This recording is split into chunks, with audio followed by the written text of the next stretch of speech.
আমার নবীজির আঙ্গুল মুবারকের মর্যাদা কত বড় যে নবীজির আঙ্গুল মুবারকের ইশারায় আসমানে চন্দ্র টুকরা হয়। পৃথিবীর এই গোটা দুনিয়াতে কে আছে যে আল্লাহ রাসূল সাল্লাল্লাহু আলাইহি ওয়াসাল্লামের আঙ্গুল মুবারকের মতো আরেকটা আঙ্গুল এনে দেখাতে পারবে?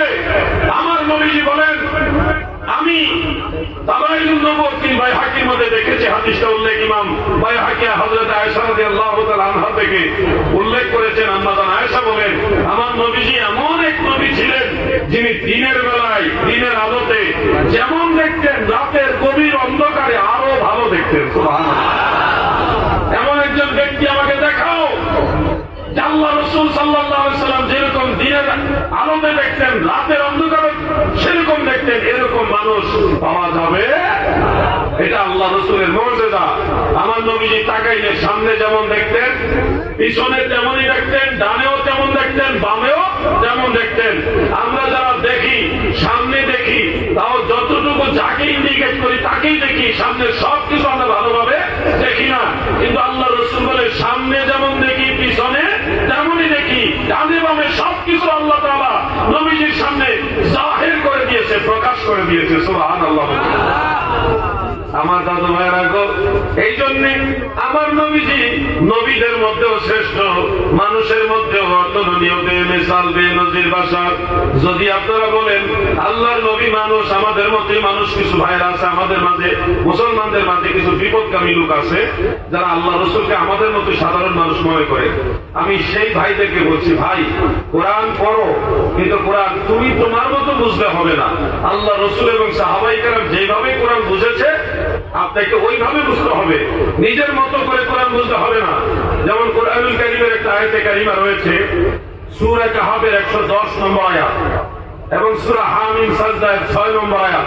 সেখানে আল্লাহ তাআলা বলেছেন, আমার সাথে তেলাওয়াত করুন, বিসমিল্লাহির রাহমানির রাহিম কুল ইন্নামা আনা বাশারুম মিসলুকুম ইউহা ইলাইয়া আন্নামা ইলাহুকুম ইলাহুম ওয়াহিদ। নবী গো,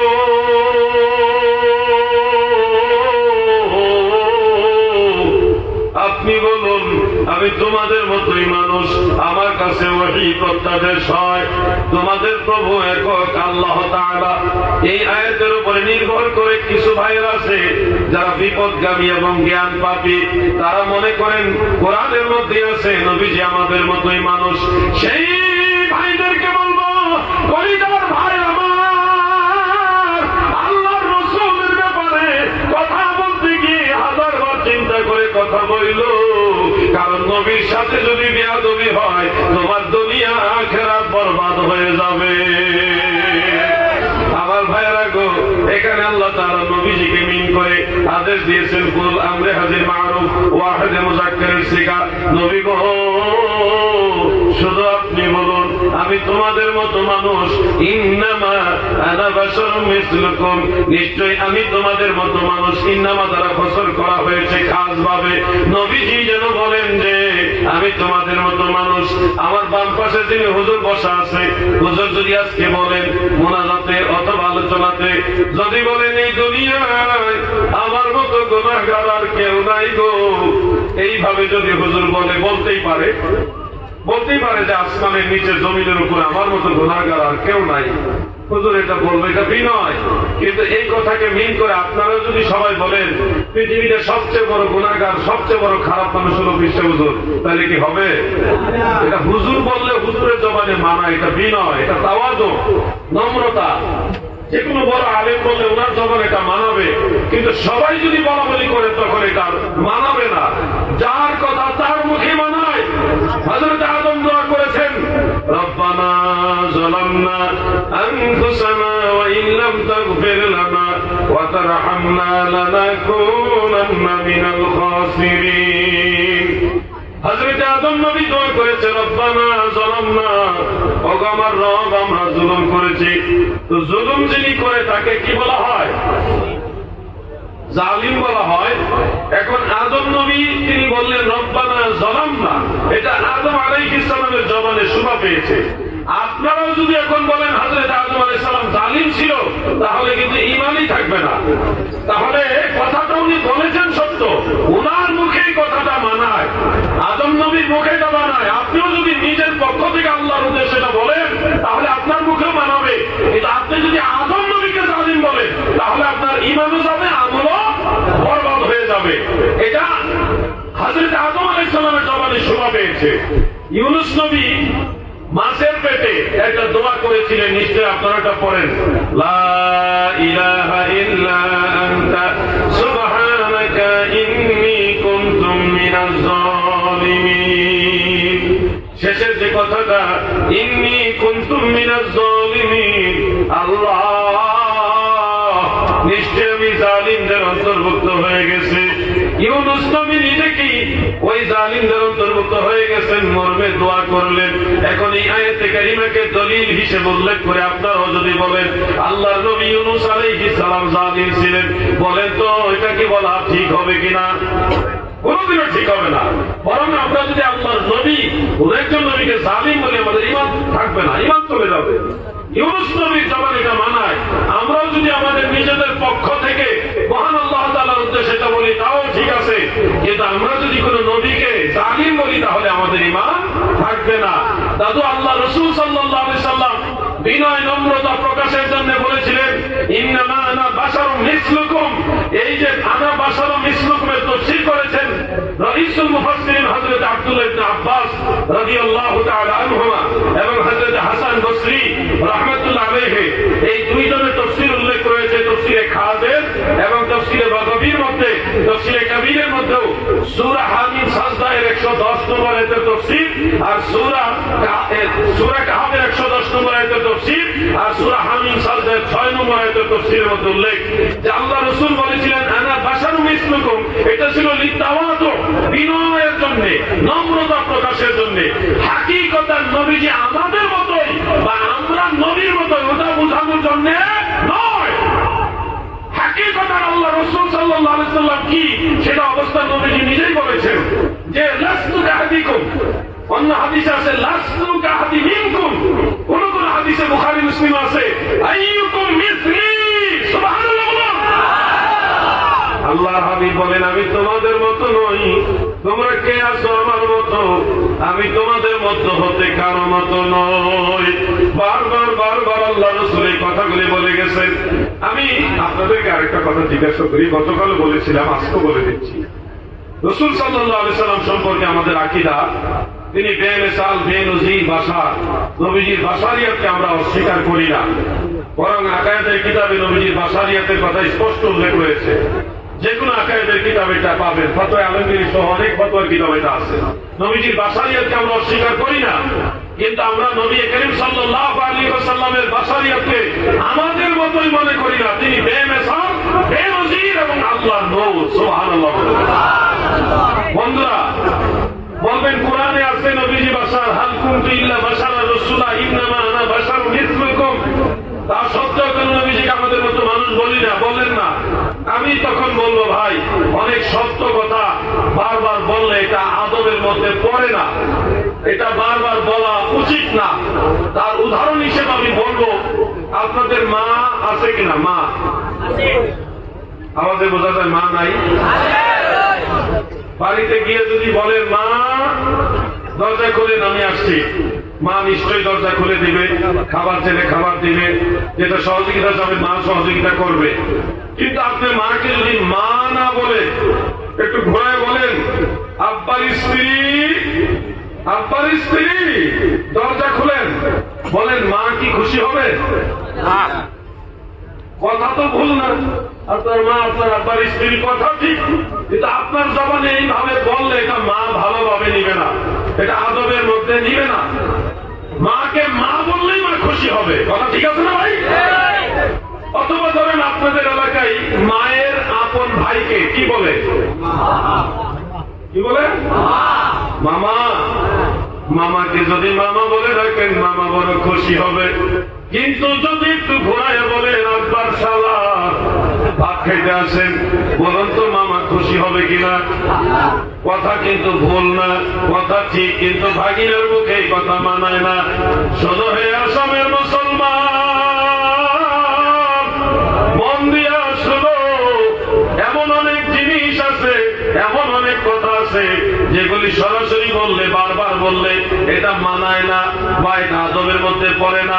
মামাকে আব্বার শালা ওই নজরে না দেখে মামাকে মামা বলে রাখলে মামা খুশি হয়।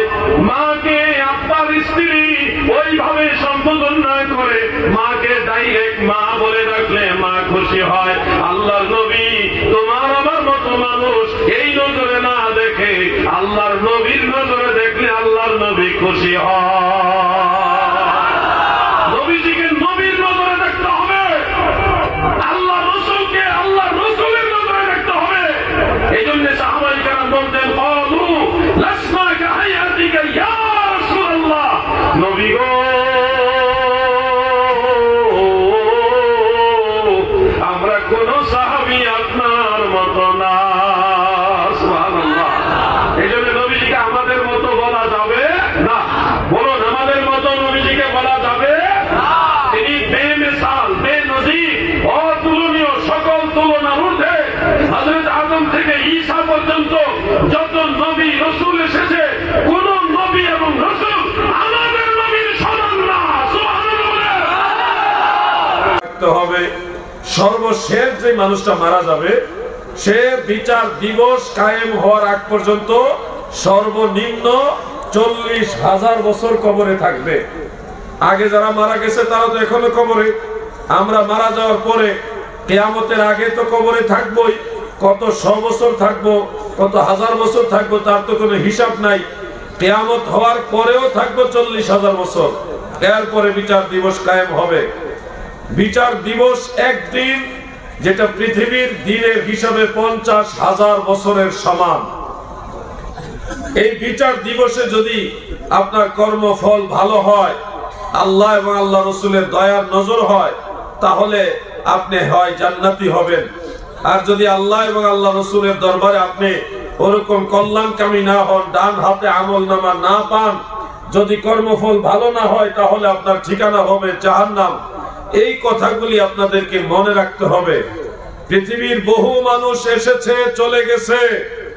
আমরা যারা আছি আমরাও চিরদিন অনন্তকাল এখানে থাকবো না। একটা সময়ে আমরা সবাই কবরের দিকে, পরকালের দিকে যাত্রা করব।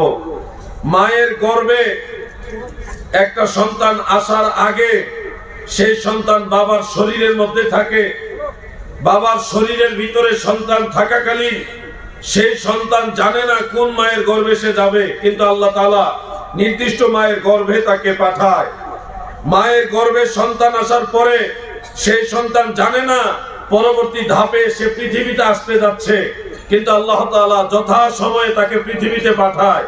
পৃথিবী এসে আমরা যারা আখিরাতকে ভুলে গেছি, পরের জগৎ, পরের কাল, এটা সম্পর্কে যারা গাফেল হয়ে গেছি, মনে রাখবেন আগের ধাপগুলি একটার পরে আরেকটা যেভাবে সংগঠিত হয়েছে, এই দুনিয়া থেকে, এই পৃথিবী থেকে আমরা চলে যাব আলমে বারজাখে, ধারাবাহিক ওখানে যেতে হবে। যে আল্লাহ আপনাকে এই পৃথিবীতে পাঠিয়েছেন, সে আল্লাহর সময় হলে আপনাকে আখিরাতে আলমে বারজাখে পাঠাবেন। আপনার ইচ্ছায় নয়, আল্লাহ তাআলার ইচ্ছায়। অতএব সময় যেটুকু আল্লাহ আপনাকে দিয়েছে, এই সময়টুকু কাজে লাগাতে হবে। আল্লাহ এবং আল্লাহ রসুল যা আদেশ করেছেন তা মানতে হবে। আল্লাহ এবং আল্লাহ রসুল যা নিষেধ করেছেন তা আপনাদের বর্জন করতে হবে। দাদু, আমি আপনাদেরকে সেই আল্লাহর কথা, আখিরাতের কথা বলে গেছেন। হযরত আদম বলে গেছেন, হযরত শীস আলাইহিস সালাম বলেছেন, হযরত ইব্রাহিম, হযরত ইসমাঈল, হযরত ইয়াকুব, হযরত ইসহাক, হযরত ইউসুফ, হযরত মূসা, হযরত ঈসা, অসংখ্য নবী রাসূলগণ সেই আল্লাহর কথা, সেই আখিরাতের কথা বলে গেছেন। এগুলি নতুন কথা নয় দাদু। হঠাৎ করে যে আসামের মুসলমানরাই এই কথাগুলি বলতেছে তা নয়। এই দাওয়াত চলছে পৃথিবীর সৃষ্টি প্রথম মানুষ হযরত আদম আলাইহিস সালামের মাধ্যমে প্রথম যিনি সব মানুষের বাবা, তিনার থেকে এই দাওয়াত শুরু হয়েছে। আস্তে আস্তে আস্তে আস্তে এই আসামের মুসলমানেরা সেই আদম নবীর দাওয়াত দিচ্ছে, সেই ইব্রাহিম নবীর দাওয়াত দিচ্ছে, সেই মুসা ঈসা সমস্ত নবীদের দাওয়াত, রাহমাতুল লিল আলামিনের দাওয়াত আজকে নবীর ওয়ারিস যারা আলেমরা দিচ্ছে। এটা নতুন নয়, যুগে যুগে সত্যের দাওয়াতের বিরুদ্ধে রূপ ছিল। ফেরাউন মুসা নবীর বিরুদ্ধে দাঁড়িয়েছে, নমরুদ হযরত ইব্রাহিমের বিরুদ্ধে দাঁড়িয়েছে। প্রত্যেক নবীদের জামানায় বিপরীত শক্তি ছিল যারা সত্যকে অস্বীকার করত, কিন্তু আফসোস হলো তাদের জন্য যারা আল্লাহর নবীদের সেই দাওয়াতকে ডিনাই করেছে, অগ্রাহ্য করেছে, অগ্রহণ করেছে বা তাদেরকে মান্য করেনি, সেই মানুষগুলি ফিনিশ হয়ে গেছে, কেউ থাকতে পারে না। নবীদের দাওয়াত চলছে, চলবে, এই দাওয়াত কিয়ামতের আগ পর্যন্ত চলবে। পৃথিবীর কোন শক্তি আল্লাহর দ্বীনের দাওয়াত থেকে রাখতে পারবে না। নারে তাকবীর, নারে তাকবীর, নারে রিসালাত, আহলে সুন্নাত ওয়াল জামাত। প্রিয় ভাইরা, আমি আপনাদেরকে বলবো, ইসলাম শান্তির ধর্ম, শান্তির বাতাস নিয়ে ইসলাম সারা পৃথিবীতে বয়ে যাচ্ছে। ফিলিস্তিন গিয়েছিলাম, আল্লাহ পাকের অশেষ দয়ায় ফিলিস্তিন যাওয়ার সুযোগ হয়েছে, দেখে এসেছি ফিলিস্তিনের মুসলমানরা কত অসহায়, নিজের চোখে দেখে আসছি। ফিলিস্তিনের মানুষকে দান করা অন্যায়। কেউ যদি দান করে, হেল্প করে টাকা পয়সা বা কোনো কিছু দিয়ে, আর সেটা যদি ইসরায়েলের পুলিশ দেখে তাকে ফায়ার করে মেরে ফেলে। গোপনে দান করতে হয়। আমরা গোপনে গোপনে যতটুকু পারছি হেল্প করে আসছি। সেখানে ফিলিস্তিনের পতাকা উড়ানো অপরাধ। কেউ যদি ফিলিস্তিনের পতাকা উত্তোলন করে তাকে ফায়ার করে মেরে ফেলে, হত্যা করে ফেলে। একটা পাখি মারলে জবাবদিহিতা আছে, কিন্তু মুসলমান মারলে জবাবদিহিতা নাই। এমন এক জায়গা হলো ফিলিস্তিন। ইসরায়েল এমন ভাবে ফিলিস্তিনকে গ্রাস করে ফেলেছে, আপনারা কল্পনাও করতে পারবেন না। মিডিয়াতে সব আসে না, মিডিয়াতে সব নিউজ আসে না, কল্পনাও করতে পারবেন না মুসলমানদের উপরে কি পরিমাণ অত্যাচার করা হচ্ছে।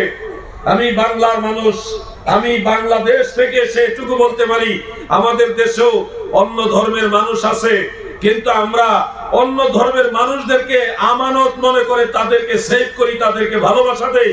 তাদের সাথে কেউ অন্যায় আচরণ করলে সেটা প্রতিবাদ করি। আমাদের 32টা দাঁতের মাঝে একটা জিহ্বা যেমন নিরাপদ, বাংলার জমিনে সমস্ত অন্য ধর্মাবলম্বী যারা, তারা আমাদের কাছে ওইভাবে নিরাপদ। আমরা যদি কখনো দেখি যে হিন্দু ধর্মের হোক, খ্রিস্ট ধর্মের হোক, বৌদ্ধ ধর্মের হোক, অন্য ধর্মের হোক, তাদের উপরে কেউ যদি অন্যায় আচরণ করে, তাদেরকে আমরা প্রতিবাদ করে, অমুসলিম যারা আছে তাদেরকে আমরা সেভ রাখি, কারণ তারা আমাদের দেশের আমানত, মুসলমানদের কাছে আমানত। কিন্তু আপনি দেখেন ফিলিস্তিনের দিকে তাকায়া হাজারে হাজারে মানুষ মেরে ফেলতেছে, হাজারে হাজারে মুসলমান মেরে ফেলতেছে, প্রায় 20,000-এর উপরে মুসলমান মেরেছে। পৃথিবীর হলুদ মিডিয়াগুলো, হলুদ মিডিয়া মানে পক্ষপাতিত্ব করে যারা নিউজ করে, তাদেরকে আমরা বাংলাদেশে হলুদ মিডিয়া বলি। এই হলুদ মিডিয়াগুলি তারা অনেক নিউজ ওইভাবে প্রচার করে না। আমরা আপনাদের কাছে একটা কথা বলতে চাই, ফিলিস্তিনি মুসলমানদের জন্য কি আপনাদের মায়া লাগে? আওয়াজ দিয়ে বলতে হবে, মায়া লাগে? হাজার হাজার ছোট ছোট শিশুদেরকে গুলি করে মেরে ফেলছে, এমন বোমা ফেলছে, সেই বোমা পুরো বিল্ডিং সহ মানুষ যা আছে সব মুহূর্তের মধ্যে ধ্বংস হয়ে যাচ্ছে, সবাই মুহূর্তের মধ্যে ফিনিশ হয়ে যাচ্ছে।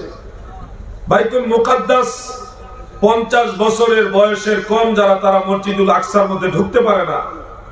আমাদের সামনে একটা লোককে গুলি করে মেরে ফেলেছে, কিছুই করার ছিল না। আমি আপনাদেরকে এই কথাগুলি কেন বলছি? মুসলমান, মুসলমান তোমরা ঐক্যবদ্ধ থাকো। মনে রাখবে, তোমাদেরকে মারলে পৃথিবীর কোন মিডিয়াও প্রচার করবে না।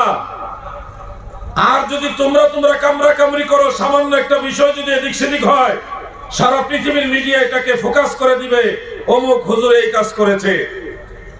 এই জন্য আপনারা ঐক্যবদ্ধ থাকবেন। ফিলিস্তিনের মুসলমানদের জন্য আপনাদেরকে একটা কাজ করতে হবে। আমি আপনাদেরকে একটা প্রশ্ন করি, আপনারা কি চান যে আপনাদের টাকা দিয়ে বোমা বানিয়ে মুসলমানদেরকে, বিশেষ করে ফিলিস্তিনি মুসলমানদেরকে মারুক? এটাকে আপনারা চান? কিন্তু আপনাদের টাকা দিয়ে বোমা বানিয়ে মুসলমান মারতেছে, আপনাদের টাকা দিয়ে মারতেছে। কিভাবে কিভাবে মারতেছে? ইসরায়েলের অনেক পণ্য আছে ভারতবর্ষে বিক্রি হয়,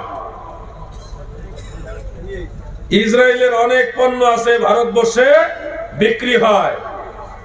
এই জন্য আপনাদেরকে বলছি, ইসরায়েলের সকল পণ্য বর্জন করে দিতে হবে। তাহলে দেখবেন আপনাদের মাধ্যমে আপনাদের পকেটের টাকা নিয়ে মুসলমানদেরকে মারতে পারবে না, ঘরে বসেও তাদের বিরুদ্ধে জিহাদ করতে পারবেন। প্রিয় ভাই আমার, এই পৃথিবীতে মুসলমানেরা সবচেয়ে বড় অসহায়। তবে হ্যাঁ, মুসলমানদের পক্ষে আল্লাহ আছে। বলেন কে আছে? আমরা হিংস্র নই, কারো উপর আক্রমণ করব না। আমরা মদিনাওয়ালার আদর্শ পক্ষে ধারণ করি, আমরা নবীজি সে আদর্শ ধারণ করি। আল্লাহর হাবিব মসজিদে নববীতে বসে আছেন, সাহাবায়ে কেরাম নবীজির কাছে আসেন। এমত অবস্থায় ইহুদি ধর্মের কিছু লোক আল্লাহ রাসূলের সাথে দেখা করতে যাচ্ছেন। সাহাবীরা বললেন, তোমরা কোথায় যাচ্ছ? তারা বললেন, আমরা ইসলাম ধর্মের নবী মুহাম্মদ মুস্তাফা সাল্লাল্লাহু আলাইহি ওয়াসাল্লামের সাথে দেখা করতে যাচ্ছি। একজন সাহাবী কি আল্লাহর নবীকে বললেন, ইয়া রাসূলুল্লাহ, নবী গো,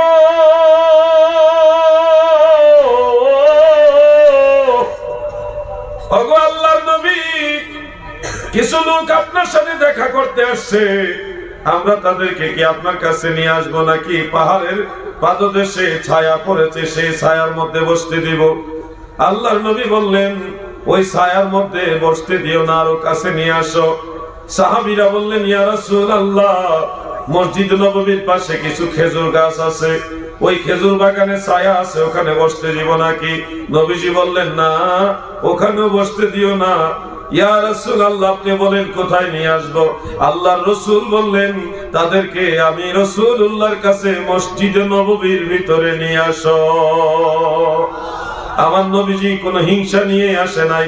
আল্লাহর নবী সবচেয়ে উত্তম মানবতার শিক্ষা আমাদের দিয়ে গেছেন। পৃথিবীর সমস্ত মানুষের আমাদের কাছে নিরাপদ, কারণ আমাদের ধর্মের নাম ইসলাম। ইসলাম মানে হলো শান্তি। দাদু ভাই আমার, সেই শান্তির প্রধান বার্তাবাহক তিনি হলেন মুহাম্মাদুর রাসূলুল্লাহ সাল্লাল্লাহু আলাইহি ওয়াসাল্লাম। সেই নবীর উম্মত, সেই নবীর আদর্শ ধারণ করে আমরা পৃথিবীতে বেঁচে আছি, বেঁচে থাকবো ইনশাআল্লাহ। আজ না হয় কাল আমরা চলে যাব, ঈমান নিয়ে কবরে যাব, নবীর উম্মত হয়ে যাব। এই জন্যই তো আমি আপনাদেরকে সতর্কতার জন্য বলি, আজ না তো যাবে কাল, গত হলো কত কাল, শিওরে আসিলে রে কাল, কি হবে তোর পাই, কে যাবি সে চল না যায়, সুসময় বয়ে যায়, দরশিতে নবী বরে সোনার সেই মদিনায়, কে যাবি সে চল না যায়। আল্লাহুম্মা সাল্লি আলা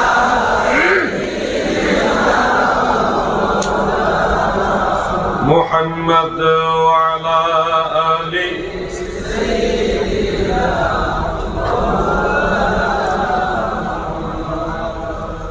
আমরা আমাদের নবীজিকে ভালোবাসি, যার কারণে নবী করিম সাল্লাল্লাহু আলাইহি সাল্লামের ব্যাপারে সর্বোচ্চ সতর্কতা অবলম্বন করি।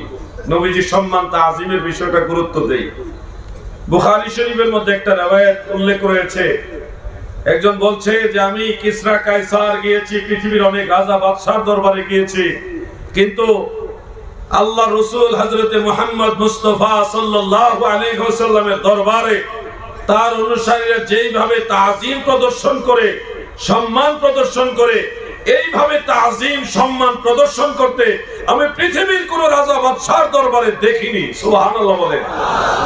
কারণ হলো আল্লাহর নবী যখন থুতু মুবারক ফেলতে চাইতেন, আমার নবী সাহাবারা গাছের পাতার মতো এইভাবে হাত বিছায় দিতেন। হাত বিছায় দেওয়ার উদ্দেশ্য হলো আল্লাহ রাসূলের থুতু মুবারক যার করতো সেই থুতু মুবারক বরকতান মাথায় মুখে মুখে মালিশ করত। আর এটা জেনে রাখুন, আল্লাহ রাসূলের থুতু মুবারকের মাঝে মিশক আম্বরের চেয়ে আরো সুন্দর ঘ্রাণ ছিল। অনেক সাহাবীরা বলতেন, শামাইলের কিতাবগুলির মধ্যে উল্লেখ যে আল্লাহ রাসূলের চেহারার মধ্যে, চেহারা মুবারকের মধ্যে তাকাতাম, রাত্রেবেলায় আকাশের পূর্ণিমার চাঁদের দিকে তাকাতাম, আরেক দিকে আল্লাহ রাসূলের চেহারা মুবারকের দিকে তাকাতাম, কিন্তু আমরা দেখতাম চাঁদের চেয়েও আরো সুন্দর আমার দয়াল নবী। আমার দয়াল নবীজি এত সুন্দর মানুষ ছিল।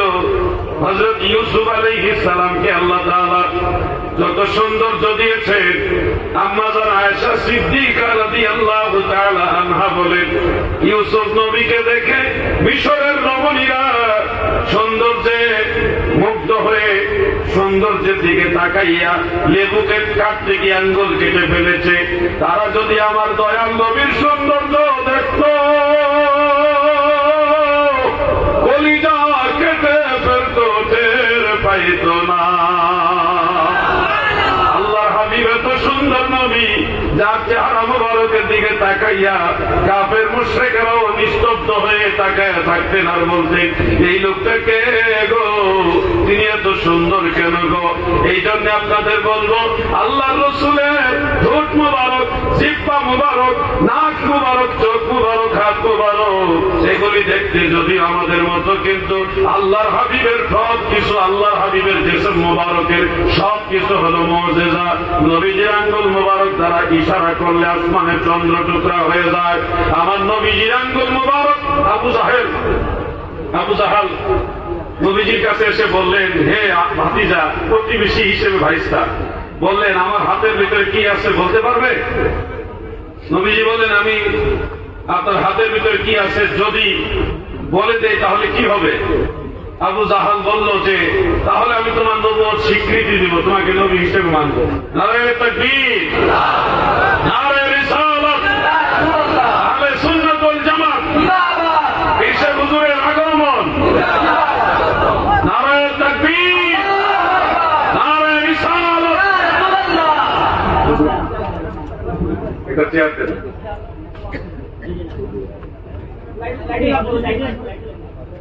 ধীরে ধীরে একটু জিকির করেন, লা ইলাহা ইল্লাল্লাহ, মুহাম্মাদে লা ইলাহা ইল্লাল্লাহ, হাসবি রাব্বি জাল্লাল্লাহ, মা ফি কলবি গায়রুল্লাহ, নূর মুহাম্মদ সাল্লাল্লাহু লা ইলাহা ইল্লাল্লাহ, জোরে লা ইলাহা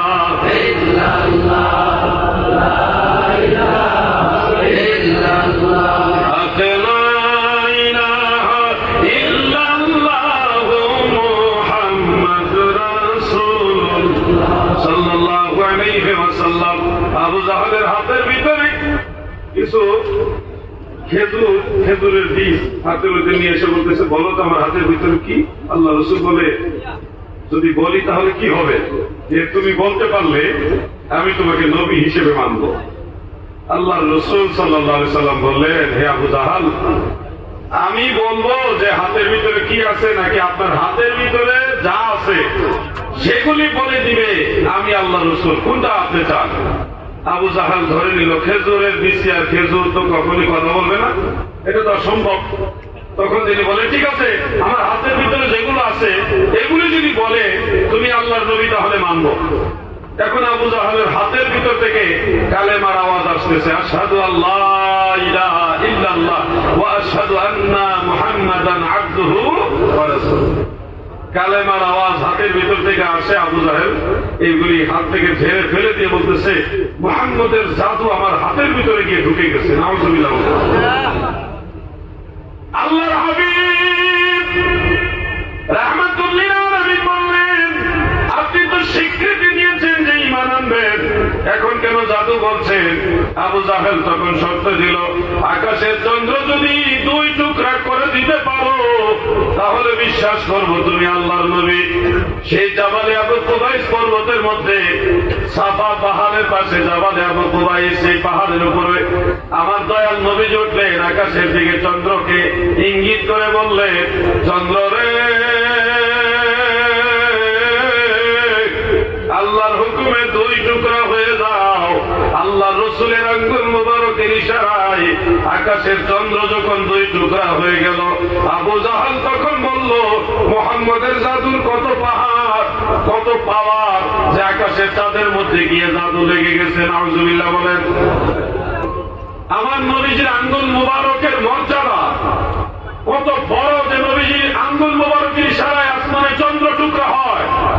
পৃথিবীর এই গোটা দুনিয়াতে কে আছে যে আল্লাহ রাসূল সাল্লাল্লাহু আলাইহি ওয়াসাল্লামের আঙ্গুল মুবারকের মতো আরেকটা আঙ্গুল এনে দেখাতে পারবে? আমার নবীজি বলেন, আমি দালাইলুন নবুওয়াত বাইহাকির মধ্যে দেখেছি, হাদিসটা উল্লেখ ইমাম বাইহাকি হযরত আয়েশা রাদিয়াল্লাহু তাআলা আনহা থেকে উল্লেখ করেছেন। আম্মা জান আয়েশা বলেন, আমার নবীজি এমন এক নবী ছিলেন যিনি দিনের বেলায়, দিনের আলোতে যেমন দেখতেন, রাতের গভীর অন্ধকারে আরো ভালো দেখতেন। সুবহানাল্লাহ। এমন একজন ব্যক্তি আমাকে দেখাও, আল্লাহ রাসূল সাল্লাল্লাহু আলাইহি ওয়াসাল্লাম যেরকম দিনের আলোতে দেখতেন, রাতের অন্ধকারে সেরকম দেখতেন, এরকম মানুষ পাওয়া যাবে? এটা আল্লাহ রাসূলের মুজিজা। আমার নবীজি তাকাইলে সামনে যেমন দেখতেন, পিছনে তেমনই দেখতেন, ডানেও তেমন দেখতেন, বামেও তেমন দেখতেন। আমরা যারা দেখি, সামনে দেখি, তাও যতটুকু যাকে ইন্ডিকেট করি তাকেই দেখি, সামনে সবকিছু আমরা ভালোভাবে দেখি না। কিন্তু আল্লাহ রাসূল বলে, সামনে যেমন দেখি, পিছনে তেমনই দেখি, ডানে বামে সবকিছু আল্লাহ তাআলা নবীজির সামনে জাহির করে দিয়েছে, প্রকাশ করে দিয়েছে। সুবহানাল্লাহ। আমার দাদু ভাইরা গো, এই জন্য আমার নবীজি নবীদের মধ্যেও শ্রেষ্ঠ, মানুষের মধ্যেও অতুলনীয়, বেমিসাল, বেনজির বাশার। যদি আপনারা বলেন আল্লাহর নবী মানুষ, আমাদের মধ্যে মানুষ কিছু ভাইরা আছে, আমাদের মাঝে মুসলমানদের মাঝে কিছু বিপদগামী লোক আছে যারা আল্লাহ রসুলকে আমাদের মতো সাধারণ মানুষ মনে করে। আমি সেই ভাইদেরকে বলছি, ভাই কোরআন পড়ো, কিন্তু কোরআন তুমি তোমার মতো বুঝলে হবে না। আল্লাহ রসুল এবং সাহাবায়ে কেরাম যেভাবে কোরআন বুঝেছে আপনাকে ওইভাবে বুঝতে হবে, নিজের মতো করে কোরআন বুঝতে হবে না। যেমন কোরআনুল কারীমের একটা আয়াতে কারিমা রয়েছে, সূরা কাহফের 110 নম্বর আয়াত এবং সূরা হামিম সাজদার 6 নম্বর আয়াত। সেখানে আল্লাহ তাআলা বলেছেন, আমার সাথে তিলাওয়াত করুন, বিসমিল্লাহির রাহমানির রাহিম, কুল ইন্নামা আনা বাশারুম মিসলুকুম ইউহা ইলাইয়া আন্নামা ইলাহুকুম ইলাহুন ওয়াহিদ। নবী গো,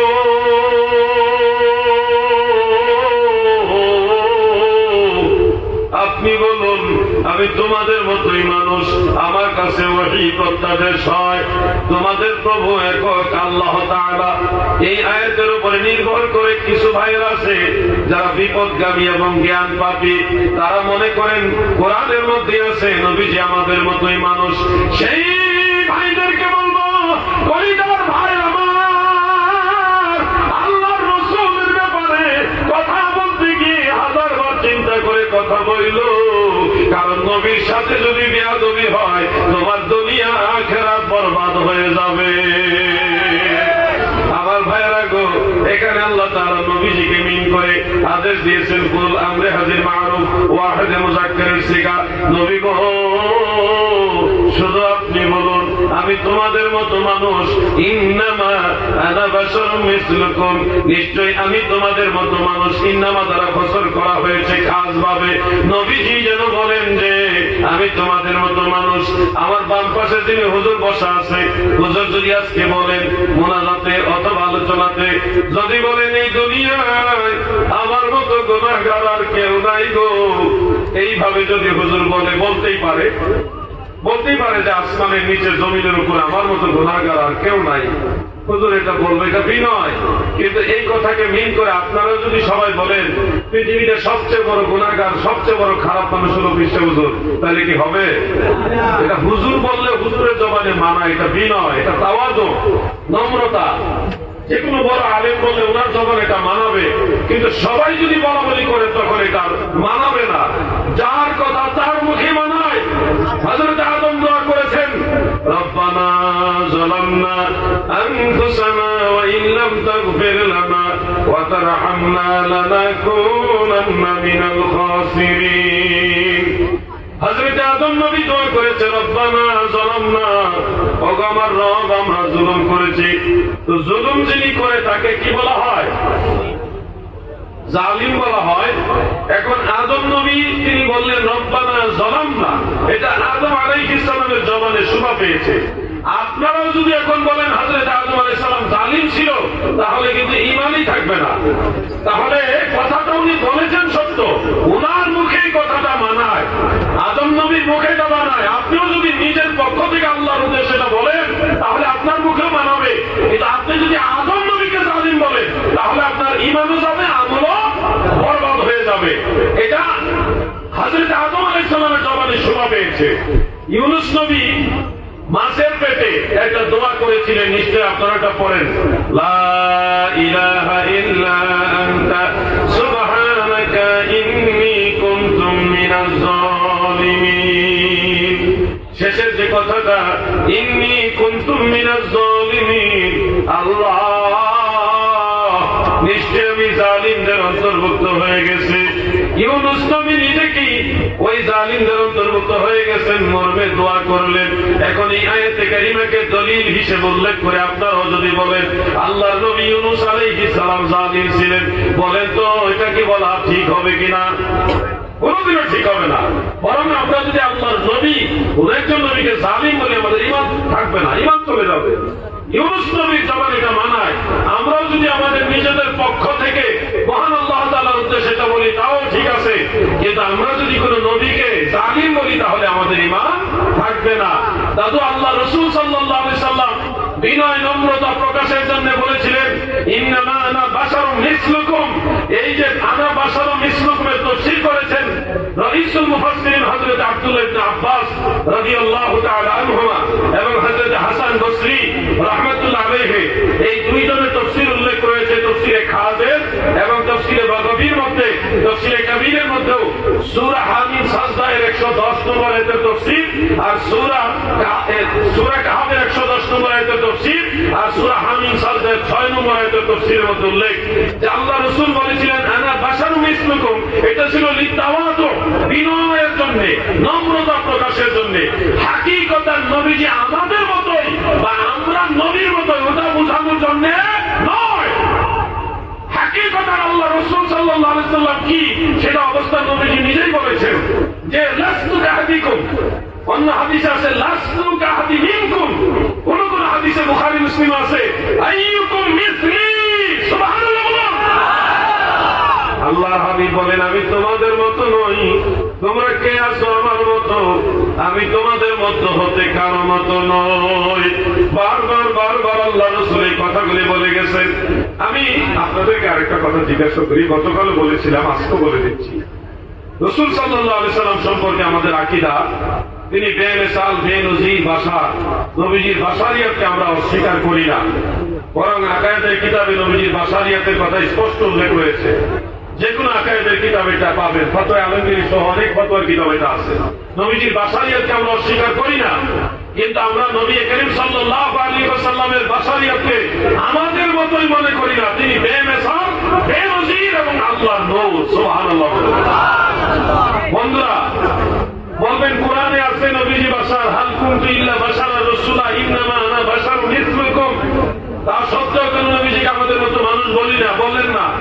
আমি তখন বলবো, ভাই অনেক সত্য কথা বারবার বললে এটা আদবের মধ্যে পড়ে না, এটা বারবার বলা উচিত না। তার উদাহরণ হিসেবে আমি বলবো, আপনাদের মা আছে কিনা? মা আমাদের বোঝা যায় মা নাই। বাড়িতে গিয়ে যদি বলেন মা, দরজা খুলে আমি আসছি, মা নিশ্চয়ই দরজা খুলে দিবে, খাবার চাইলে খাবার দিবে, যেটা সহযোগিতা চাবে মা সহযোগিতা করবে। কিন্তু আপনি মাকে যদি মা না বলে একটু ঘোরায় বলেন আব্বার স্ত্রী, আব্বার স্ত্রী, দরজা খুলেন, বলেন মা কি খুশি হবে? কথা তো ভুল না, আপনার মা আপনার আব্বার স্ত্রীর কথা ঠিক, কিন্তু আপনার জবানে এইভাবে বললে এটা মা ভালোভাবে নিবে না, এটা আদবের মধ্যে নিবে না। মাকে মা বললেই মা খুশি হবে, কথা ঠিক আছে না ভাই? অথবা ধরেন আপনাদের এলাকায় মায়ের আপন ভাইকে কি বলে? কি বলে? মামা। মামাকে যদি মামা বলে রাখেন মামা বড় খুশি হবে। কিন্তু যদি একটু ঘোরায় বলেন আব্বার শালা ভাত খাইতে আসেন, বলুন তো মামা খুশি হবে কিনা? কথা কিন্তু ভুল না, কথা ঠিক, কিন্তু ভাগিনের মুখে কথা মানায় না। শোনো হে আসামের মুসলমান,